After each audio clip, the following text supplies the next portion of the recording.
ഈ വർഷം ഹിന്ദി ലാംഗ്വേജിൽ ഇറങ്ങിയ ഒരു ത്രില്ലർ ഡ്രാമ മൂവിയാണ് CTRL. ഡയറക്റ്റ് ചെയ്തിരിക്കുന്നത് വിക്രമാദിത്യ മോഡ്വാണി, അഭിനയിച്ചിരിക്കുന്നത് അനന്യ പാണ്ഡെ, വിഹാൻ സമത്ത്.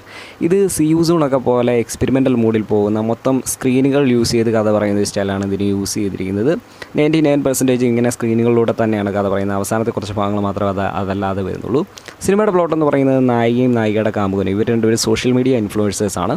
ഒരുപാട് ഫോളോവേഴ്സൊക്കെ ഉള്ള ആൾക്കാരാണ്. അങ്ങനെ അവർക്ക് സോഷ്യൽ മീഡിയയിലൂടെ തന്നെ ഉണ്ടാകുന്ന ഒരു ഇഷ്യൂ വഴി ഇവർ ബ്രേക്കപ്പ് ആവുകയാണ്. അതിനുശേഷം നായികയ്ക്ക് അത് മറക്കാൻ വേണ്ടിയിട്ട്, അവളുടെ കാമുകനെ മറക്കാൻ വേണ്ടിയിട്ട് അവളൊരു AI അസിസ്റ്റൻറ്റിനെ ഇൻസ്റ്റാൾ ചെയ്യുകയാണ്. അങ്ങനെ ആ AIയുമായിട്ട് ഇവൾ തമ്മിലുള്ള സംസാരവും ഇവനെ മറക്കാൻ വേണ്ടിയിട്ട് അവൾ ചെയ്യുന്ന കാര്യങ്ങളും അതിനുശേഷം സോഷ്യൽ മീഡിയയുടെ ദുരുപയോഗത്തിനെയൊക്കെ ബേസ് ചെയ്തിട്ട് പോകുന്ന ഒരു സബ്ജക്റ്റാണ്. ഇത് ആദ്യമൊക്കെ നല്ല ഒരു മൂഡിൽ പോകുന്ന മൊത്തം ഒരു പക്ക സീരീസിലോട്ട് തുടക്കത്തിലൊന്നും പോകാതെ വേറൊരു മൂഡിലോട്ട് പോയിട്ട് പിന്നെ പെട്ടെന്നൊരു ത്രില്ലറിലോട്ട് ചേഞ്ച് ചെയ്യുന്ന ഒരു സ്റ്റൈലാണ് ഇതിൽ യൂസ് ചെയ്തിരിക്കുന്നത്.